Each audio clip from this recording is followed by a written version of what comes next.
when I was talking with the gentleman from Belcom, and we were discussing the lie, everything he was telling me was different from what we were being told was the truth. And at one point I asked him, I said, man, you guys, you lied about a lot, didn't you? And instantly he said, no, we didn't lie about certain things. We lied about everything. None of it was true. I really don't think people realize how deep the lie goes. Space, the final frontier. Space may be the final frontier, but it's made in a Hollywood basement. The Vector, NASA's official logo. If you've ever looked at NASA's official logo, both their official insignia and their official seal, you'll see that the most prominent object in the seal is a red swooshing object. They call that the chevron or the vector. If you ask NASA's Public Affairs Office, this symbology is featured so heavily in their insignia and seal, they'll give you what really amounts to the standard facile cover story for the unilluminated. They'll tell you that that is a representation of a hypersonic wing design from the 1950s, which was the time the logo was created. Not exactly the case. Someone might want to ask the Russian Federal Space Agency, Roscosmos, that was formed in 1992, why they chose that same logo.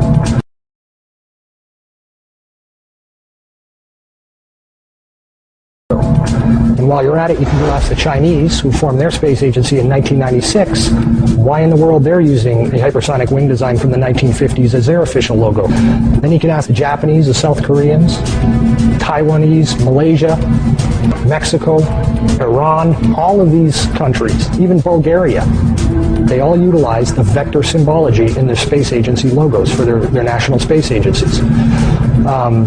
It gets even deeper. You can go look at the individual manned program patches for NASA. The Mercury program, for example, a blatant use of covert symbology. In every logo dealing with the Mercury program, you'll see what looks like a number 7 in their logo. And again, NASA's official story is that they put this number 7 there so that they could pay homage to the original 7 Mercury astronauts.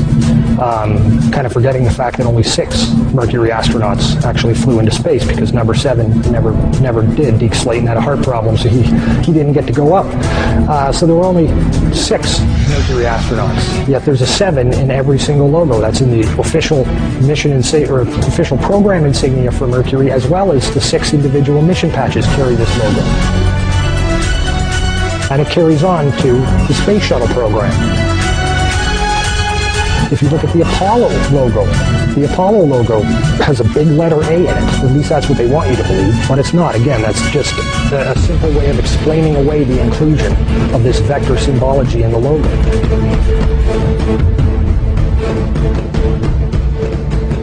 If you go to the Space Shuttle program, the original Space Shuttle STS program patch is a triangular patch that, again, hides the use of the chevronic vector symbology. And that also goes for many of the STS-specific mission patches. Every single one of the International Space Station expedition patches carry the vector symbology. The Russian Mir space station used the vector symbology. That was their official logo. You can even go deeper and look at military-industrial complex companies. Look at the logo on a company like Lockheed Martin, 2 vectors. The X-Prize logo, Ames Research Labs, U.S. Space Command. When you get into the military realm, the United States Space Command, their official logo is the vector symbol. And when you look at the military's individual space-specific programs, all of them deal with vector symbology in their official insignias. And the question really becomes, who or what are these people paying homage to? And the truth, quite frankly, is out of this world.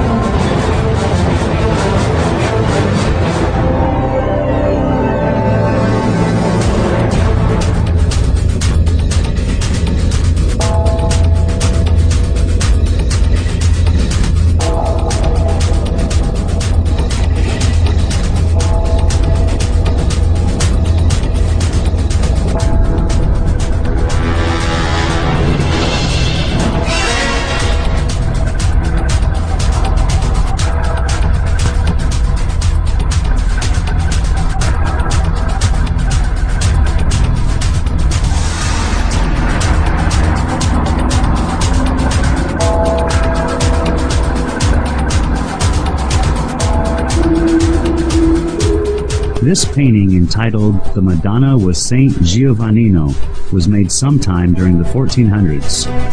The artist's name is not known, but at first glance you can notice a UFO shape in the sky to the right side of the Madonna.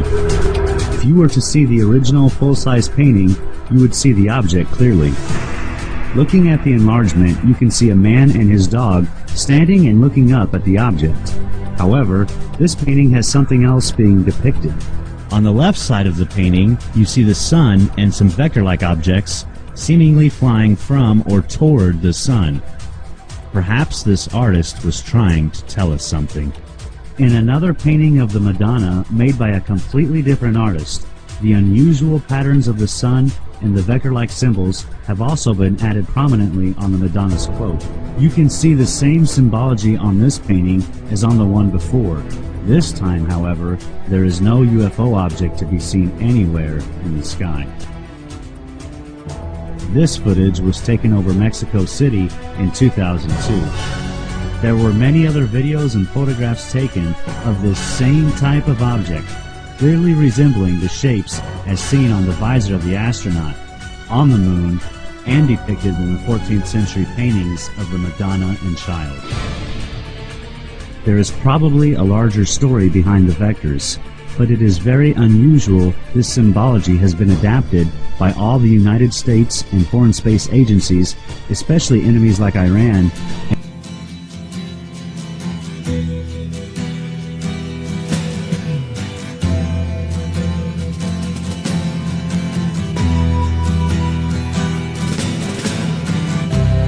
Ground control to Major Tom. Ground control to Major Tom.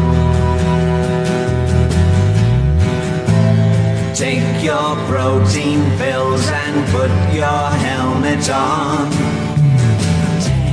Ground control to Major Tom. 7, 6. Commencing countdown, engines on. 7, 6, 5. Check ignition and may God's love be with you.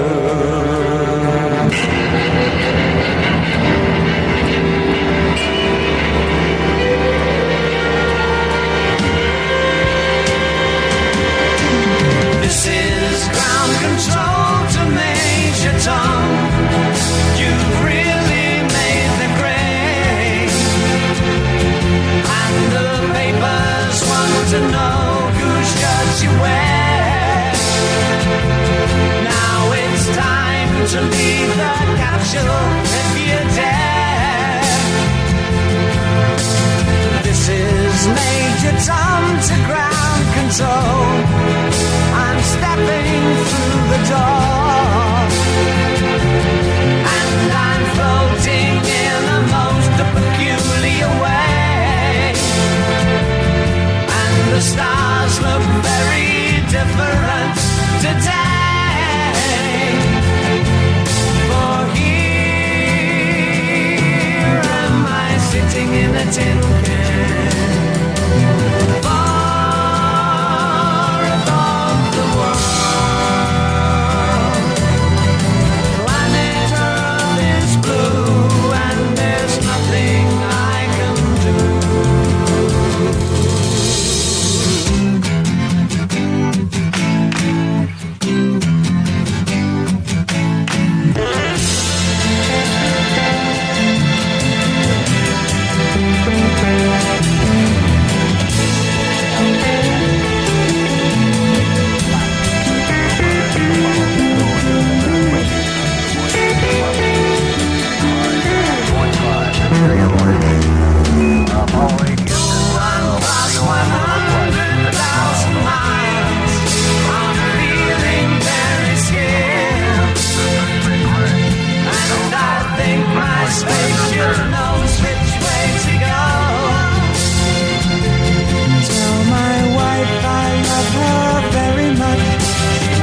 for this.